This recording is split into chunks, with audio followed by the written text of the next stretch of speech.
So, actually, you don't have to wait until you're 60, 70 to start a bonus year. We can go do bonus right now.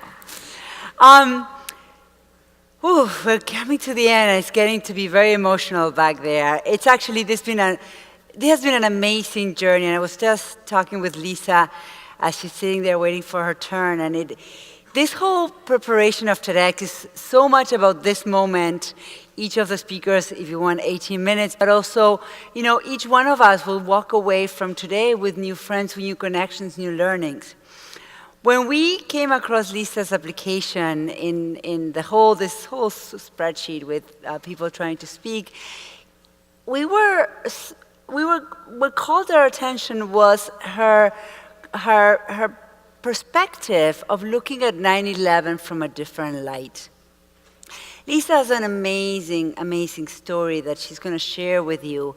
But what I love about Lisa is that she is just vibrant, full of life, and she has like a twinkle in her eye where she, looks for the light in every moment of her day.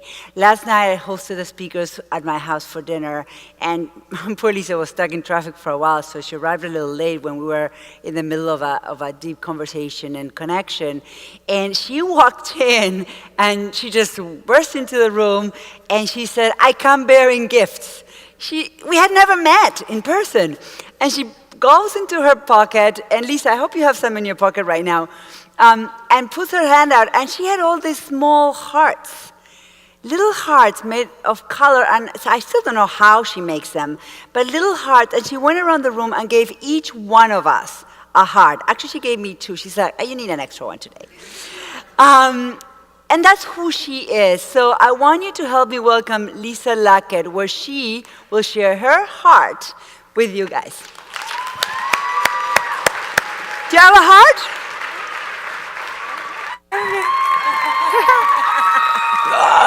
That was really good. Oh, hi, you guys. Wow. How is everybody? 7th inning stretch. All right, hearts for everybody afterward that can find me, or if I can find you. Yeah, I could throw them. Okay, back to the plan. So, I'm going to tell you a little story. My daughter hadn't been feeling very well. Her name is Jen. She's in the audience tonight. So I took her to school a little late that day. She had just started 2nd grade in our quiet little suburban New Jersey town. When I walked back in that door, the phone was ringing. When I picked it up, it was a little before 9. When I picked it up, my friend said, "Lisa, what tower is Teddy in?" I said, "The one with the antenna on it, why?" And she said, and I quote, "Well, turn on the TV because a plane just hit it and took off the top 15 floors." In the seconds it took me to run from there to my television to turn it on, in my mind, Teddy was dead on the ground, because his offices were on the 105th floor, 2 stories from the top. So standing in front of the television with my 4-year-old son Billy's hand in mine, my 4-month-old Timmy on my shoulder, together we watched the horrific scene. The gaping hole where the plane had gone in, the intense raging fire, the smoke pouring out and engulfing the upper floors of the North Tower. But the building was still intact. I had a moment of hope. Maybe he could get to the roof.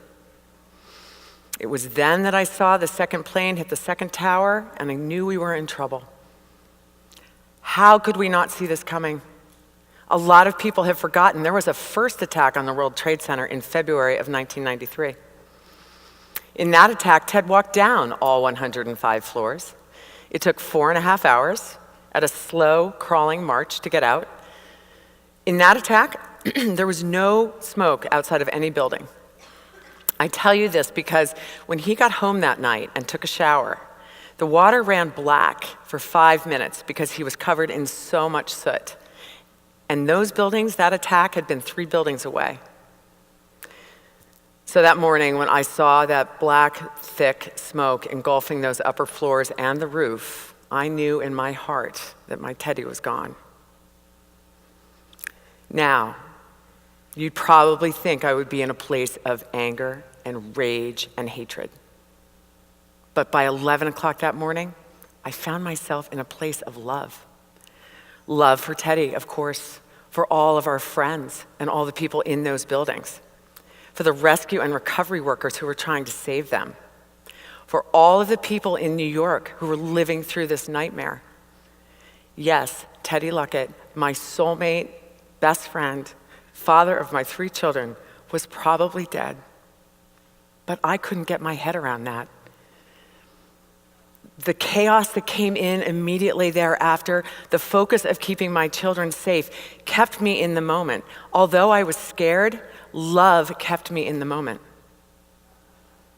The human condition comes down to 2 very simple things: love and fear. Love comes from the heart, we all know. And most people will agree that love is real, that love is good, and that love is something we all need and want. Fear, on the other hand, is not real. Fear is conjured in the mind by thoughts of the future and thoughts of the past. But like love, fear is necessary to the human condition. Without the fight or flight reflex, we would not have survived. But since we are no longer fleeing tigers, we have a choice in how we see our lives, through a lens of fear or through a lens of love. So I realized that 3 things in my life prepared me to handle not only Ted's death, but the chaos that came afterward with the event of 9/11. They're 2 separate things. How Teddy died is one, and the event of 9/11 is the other, the biggest terrorist attack to hit US soil that my little young family was now an integral part of. The attacks on the World Trade Center in '93, the fact that I had run Teddy's death through my mind many times over the years, and a crazy, insane job I worked in my career. These 3 things prepared me in the strangest but most unique way so that my experience of 9/11 was very different than most. The attack in '93 was my first experience with terrorism.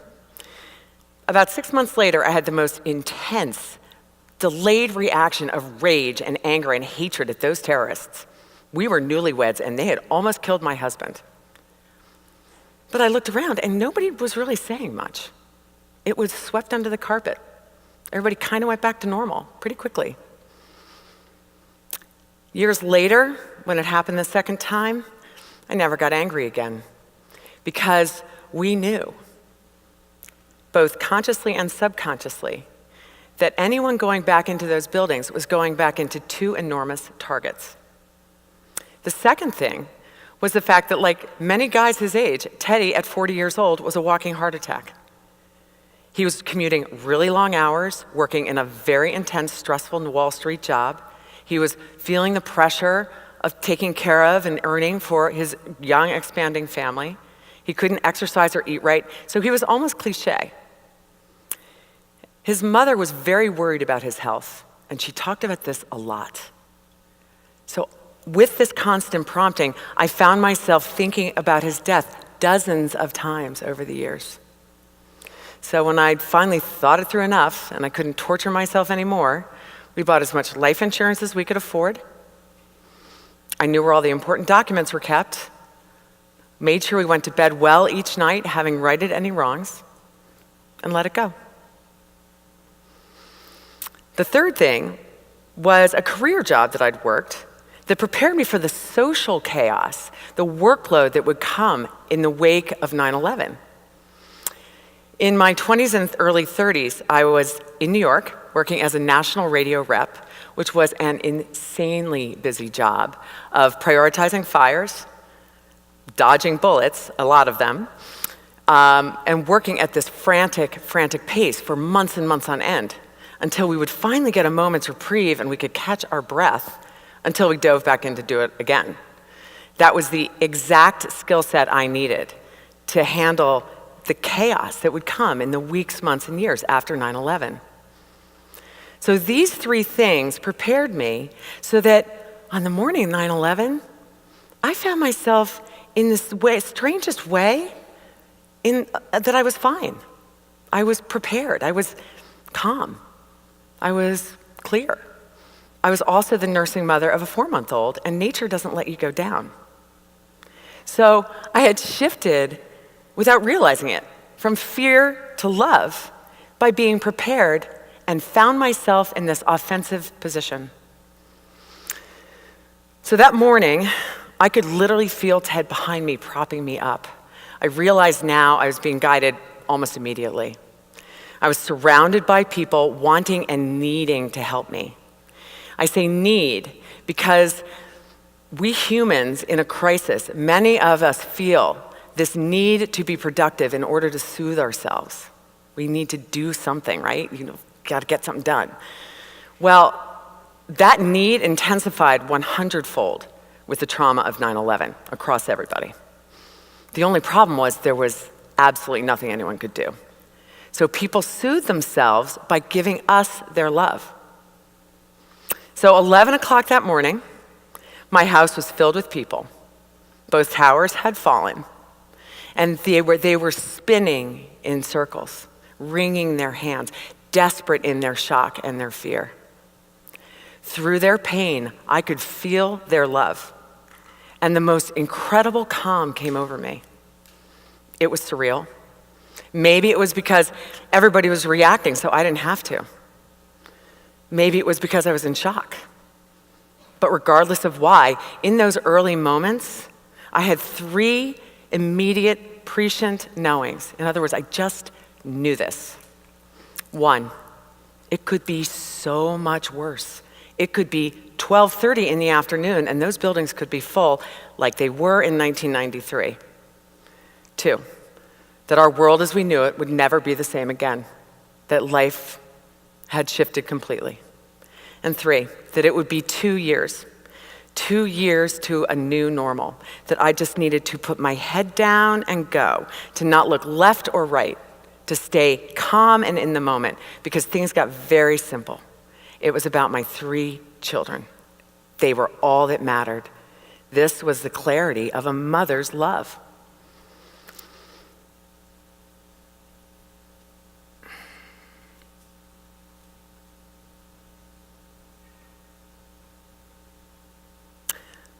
I am very strong and generous by nature. In a crisis, it's me who will take care of you. I was also raised in the late 60s, 70s, and 80s during the women's movement, when women were given the message that not only could we do it all, but to ask for help was a shameful sign of failure or weakness. But on the morning of 9/11, the shock, the magnitude of the shock blew my heart and blew me so wide open that I received the new, clear understanding of the meaning of love in what would be the most important moment of my life. I shifted and saw that the only way I could help these people, my friends and neighbors who were so desperate in their fear and in their pain, was to actually let them help me. In my mind, my ego was screaming, oh, no, no, no, no, no, absolutely not. But my heart won out, and I let go of control. And in that moment of surrender, I walked through that metaphoric door and was flooded by the gifts of humility, gratitude, and grace, and the most remarkable feeling of love that has been with me ever since. This was my first experience of the godness of 9/11. It was then I could only see the beauty all around. I couldn't stop seeing the positive in everything, the silver linings. Unconditional love was coming from everywhere. It was impossible for me to tell you how my children and I were showered with love and thoughts and prayers from everywhere. We received thousands of gifts and notes, letters and phone calls from people in our community, across the region, across the country, and around the world, literally. My phone did not stop ringing for 3 straight months. I was nursing Timmy and actually shortened a tendon in my shoulder from holding the phone to my ear because call waiting kept beeping through. But of those thousands of letters, the most remarkable ones were from the men long letters telling me of their friendship with Teddy and what it meant to them. Humorous, heartfelt sentiment, insights about how I would see Teddy reflected in each of my 3 children as they grew. And this was absolutely true. In their raw honesty and the strength through their pain, my heart was touched so deeply. This was an unexpected gift of love. I've said often that it's the remarkable and unprecedented volume of love and the fact that we were never forgotten, that my children and I were held, sustained, and kept buoyant as we healed. This is the power of the collective love. My children and I have received the best of everyone. We still get it to this day. I've always said that if we would just treat each other the way we treat 9/11 families, we would live in a far kinder and gentler world.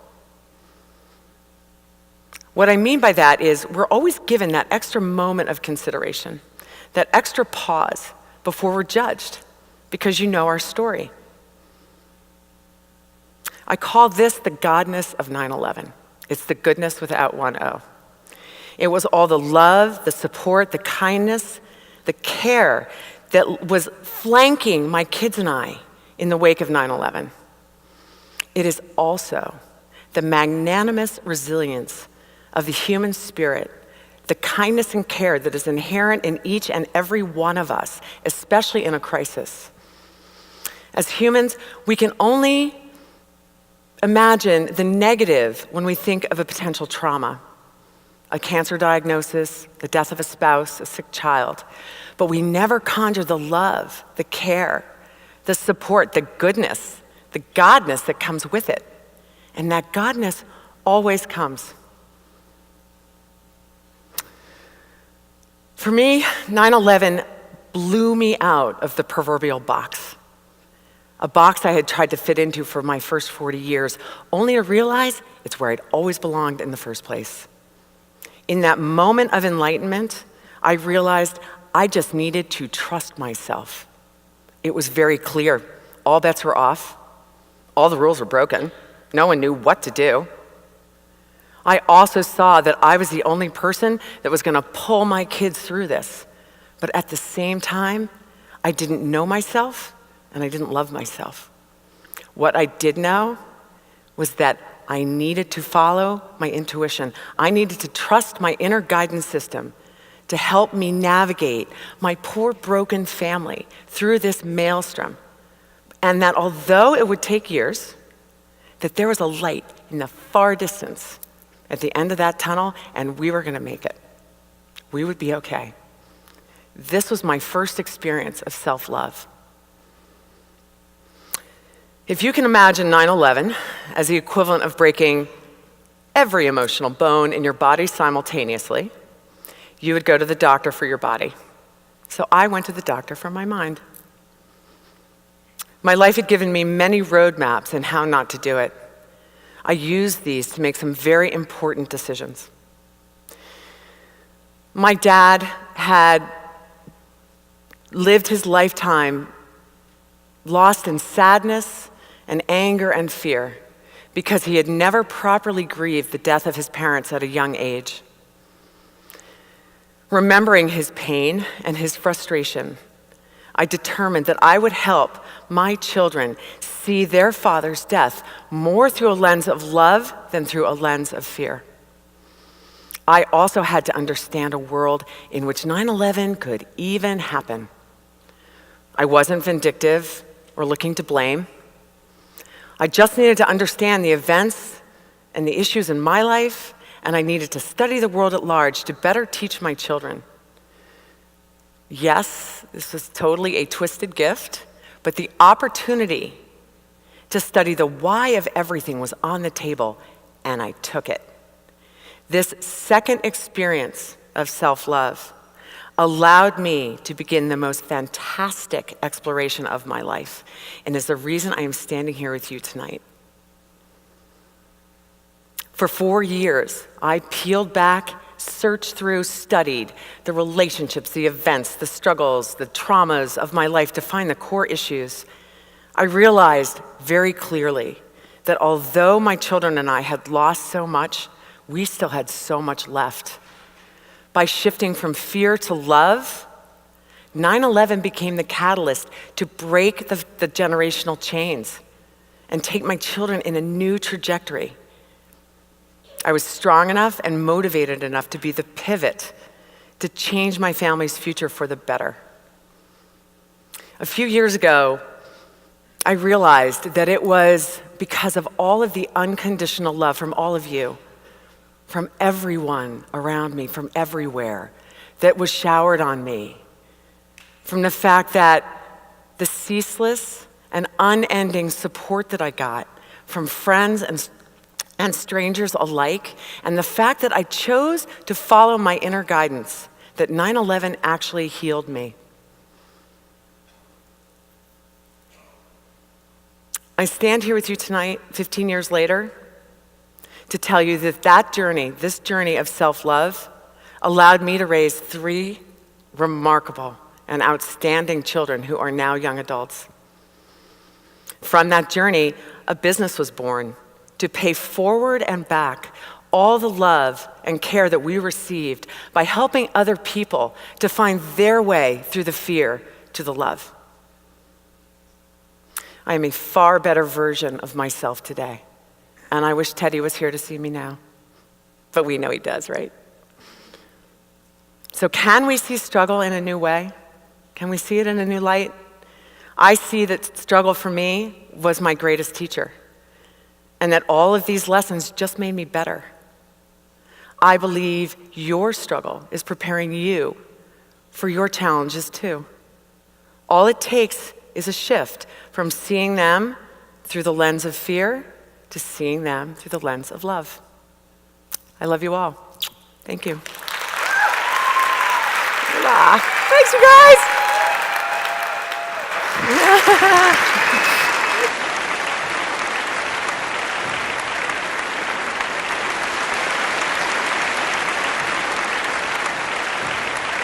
Good to see you.